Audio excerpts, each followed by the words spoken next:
열왕기하 24장. 여호야김이 왕으로 있을 때 바벨로니아 왕 느부갓네살이 유다 땅으로 쳐들어왔습니다. 그래서 여호야김은 3년 동안 느부갓네살의 종이 되었습니다.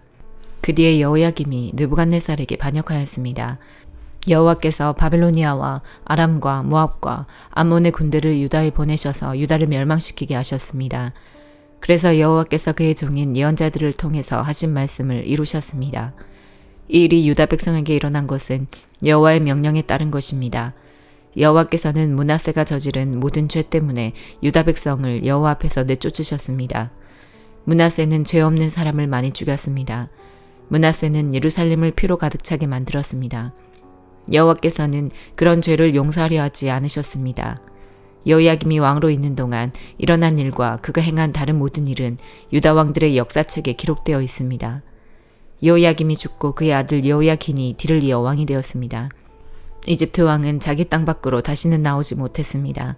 그것은 바벨로니아 왕이 이집트 시내에서 유프라테스 강에 이르는 이집트 왕의 땅을 다 점령했기 때문이었습니다. 여호야긴이 왕이 되었을 때의 나이는 18살이었습니다. 그는 예루살렘에서 3달 동안 다스렸습니다. 그의 어머니 이름은 느우스다입니다. 느우스다는 예루살렘 사람인 엘라단의 딸입니다.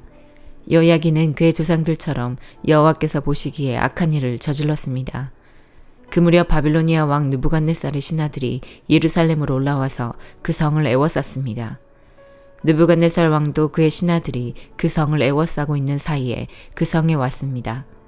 유다 왕 여호야긴이 자기 어머니와 신하들과 장교들과 관리들과 함께 느부갓네살 왕에게 항복했습니다. 그러자 바빌로니아 왕이 여호야긴을 사로잡았습니다. 그때는 느부갓네살이 왕으로 있은 지 8년째 되던 해였습니다. 느부갓네살은 여호와의 성전과 왕궁에 있는 보물을 다 빼앗아갔습니다. 그리고 이스라엘의 왕 솔로몬이 성전에서 쓰려고 만든 금 그릇들을 다 깨뜨렸습니다. 이 모든 일이 여호와께서 말씀하신 대로 이루어졌습니다. 느부갓네살은 예루살렘에 있는 모든 백성을 사로잡아갔습니다. 모든 관리와 모든 용사와 모든 기술자와 대장장이들을 데려갔는데 그가 잡아간 사람은 모두 10,000명에 이릅니다. 그 땅에는 가장 천한 사람만이 남았습니다. 느부갓네살은 여호야긴을 바빌론으로 사로잡아갔을 뿐만 아니라 여호야긴 왕의 어머니와 왕의 아내들 그리고 왕의 관리들과 그 땅의 지도자들도 데려갔습니다. 바빌로니아 왕은 군인 7,000명도 사로잡아갔습니다. 그들은 모두 강하고 용감한 군인들이었습니다. 그리고 기술자와 대장장이들 1,000명도 사로잡아갔습니다. 바빌로니아 왕은 여호야긴을 대신해서 여호야긴의 삼촌 마따니아를 왕으로 세우고 이름을 시드기야로 고쳤습니다. 시드기야가 왕이 되었을 때의 나이는 21살이었습니다. 그는 예루살렘에서 11년 동안 다스렸습니다. 그의 어머니는 하무달로서 림나 사람인 예레미야의 딸입니다. 시드기야는 여호야김처럼 여호와께서 보시기에 악한 일을 저질렀습니다. 이 모든 일이 예루살렘과 유다에 일어난 까닭은 여호와께서 그들에게 노하셨기 때문입니다. 여호와께서 마침내 그들을 여호와 앞에서 내쫓으셨습니다. 히브리서 6장. 그러므로 훌륭하게 자란 어른이 됩시다. 처음 그리스도에 대해 배우던 때로 되돌아가서는 안 됩니다. 그때는 죽음에 이르게 하는 행위에서 막 돌아서서 회개하던 때이며 하나님에 대한 신앙의 기초를 닦던 때였습니다. 세례와 안수와 죽은 자의 부활과 영원한 심판에 관한 기초를 다시 닦지는 마십시오. 하나님께서 허락하시면 우리는 어른으로 성장할 수 있습니다.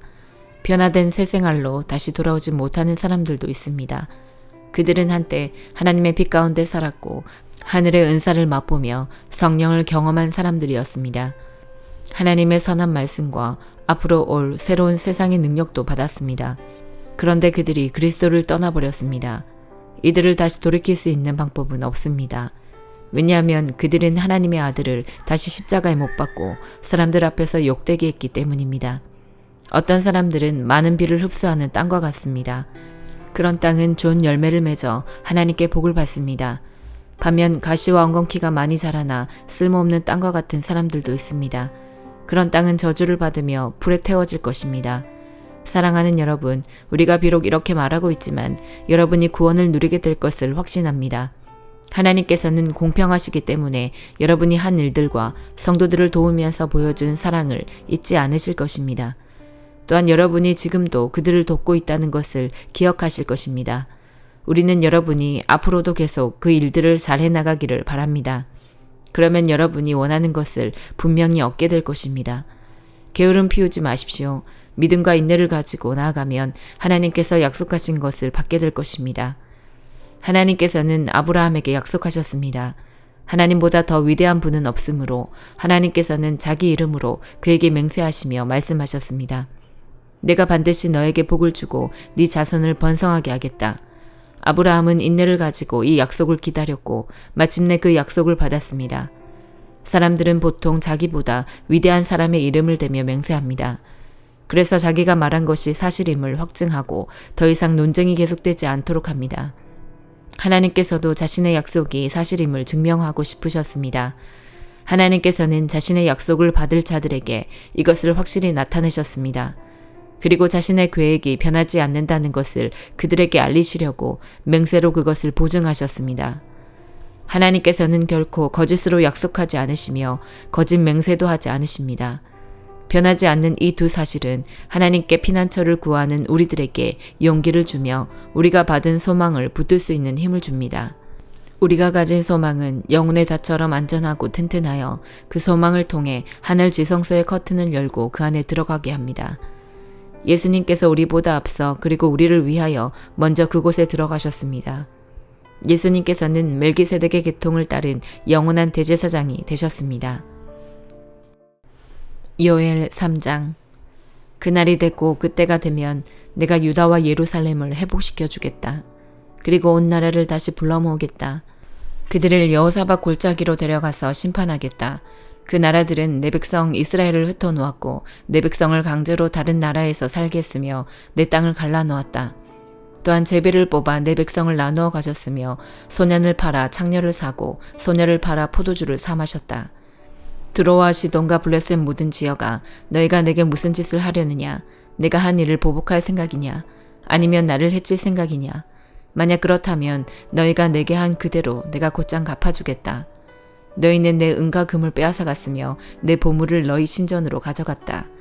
너희는 유다와 예루살렘 백성을 그리스 사람에게 팔아서 그 백성을 그들의 땅에서 멀리 떨어진 곳으로 보냈다. 너희가 내 백성을 그렇게 먼 곳으로 보냈지만 내가 그들을 다시 데려오겠다. 너희가 그들에게 한 그대로 너희에게 갚아주겠다. 너희 아들과 딸을 유다 백성에게 팔아 넘기겠다. 유다 백성은 그들을 멀리 스바 백성에게 팔 것이다. 여호와께서 이같이 말씀하셨다. 모든 나라에 이렇게 선포하여라. 전쟁을 준비하여라. 용사들을 깨워라. 모든 군사들을 모이게 하여라. 쟁기로 칼을 만들고 낫으로 창을 만들어라. 약한 사람에게는 나는 강하다라고 말하게 하여라. 모든 나라들아 서둘러 오너라. 사방에서 함께 오너라. 여호와여 주의 용사들을 그곳에 내려보내소서. 나라들아 깨어라. 여호사밧 골짜기로 모여라. 내가 거기에 앉아 사방에 있는 모든 나라를 심판하겠다. 낫을 들어라. 곡식을 추수할 때가 되었도다. 포도주 틀이 가득 찼으니 포도를 밟듯 그들을 밟아라. 술통마다 그들의 죄가 가득 차 넘쳐 흐르고 있다. 그 백성들이 너무나 악하다. 심판의 골짜기에 수많은 사람이 몰려있다. 여호와께서 심판의 골짜기에서 심판하실 날이 가까이 왔다. 해와 달은 어두워질 것이며 별들도 빛을 잃을 것이다. 여호와께서 사자처럼 시온에서 외치시고 예루살렘에서 큰 소리를 내시니 하늘과 땅이 흔들릴 것이다. 그러나 여호와께서는 그의 백성에게 피난처가 되시며 이스라엘 백성에게 요새가 되실 것이다. 그때에 내가 너희 하나님 여호와라는 것을 너희가 알게 될 것이다. 나는 내 거룩한 시온 산에 머무를 것이다. 예루살렘은 거룩한 곳이 될 것이며 다시는 외국인이 예루살렘 성을 점령하지 못할 것이다. 그날이 되면 산들이 달콤한 포도주를 떨어뜨리고 언덕에 젖이 흘러 넘칠 것이다. 유다의 개울마다 물이 흐르며 여호와의 성전에서 샘물이 흘러나와 시딤 골짜기를 적실 것이다. 그러나 이집트는 황무지가 되고 에돔은 사막으로 변할 것이다. 그것은 그들이 유다 백성에게 폭력을 휘두르고 유다 땅에 죄 없는 사람들을 죽였기 때문이다. 그러나 유다에는 영원히 사람들이 살 것이고 예루살렘에도 사람들이 끊이지 않을 것이다. 이집트와 에돔이 내 백성을 죽였으므로 내가 그들을 심판하겠다. 나 여호와가 시온에 산다. 시편 143편. 여호와여, 나의 기도를 들어주소서. 나를 불쌍히 여겨주소서. 주의 신실하심과 의로우심으로 나를 찾아오시고 구원하여 주소서. 주의 종을 심판에 이르지 않게 도와주소서. 이는 살아있는 자는 그 누구도 주 앞에서 의롭지 않기 때문입니다. 원수가 나를 쫓고 있습니다. 그는 나를 땅바닥에다 내동댕이 치고 짓밟습니다. 그는 나를 어둠 속에 집어넣었습니다. 오래전에 죽은 자처럼 어둠 속에 살게 합니다. 그래서 내 영혼이 점점 약해집니다. 내가 불안에 떨며 당황해합니다. 나는 오래전의 날들을 기억합니다. 나는 주께서 하신 일들을 깊이 생각하며 주의 손이 하신 것을 생각합니다. 내 손을 주께 높이 듭니다. 내 영혼이 바싹 마른 땅과 같이 주를 갈망합니다. 셀라. 여호와여, 내게 속히 대답해 주소서. 나의 영혼이 한없이 약해져 있습니다. 주의 얼굴을 내게 숨기지 마소서. 내가 무덤으로 내려가는 자들과 같습니다. 아침에 주의 변함없는 사랑의 말씀을 주소서. 내가 주를 믿고 의지합니다. 내가 가야 할 길을 보여주소서. 내가 주께 내 영혼을 드립니다. 여호와여, 나를 원수들로부터 구원해 주소서. 내가 주께 숨었나이다. 나를 가르치시고 주의 뜻을 알게 해주소서. 주는 나의 하나님이십니다. 주의 선하신 성령으로 나를 바른 길로 인도하여 주소서. 여호와여, 주의 이름을 위하여 나의 생명을 보호해 주소서. 주의 의로움으로 나를 어려움 속에서 이끌어내 주소서. 주의 변치 않는 사랑으로 나의 적들을 잠잠하게 하소서. 나의 모든 적들을 쳐부수소서. 왜냐하면 나는 주의 종이기 때문입니다. 아멘.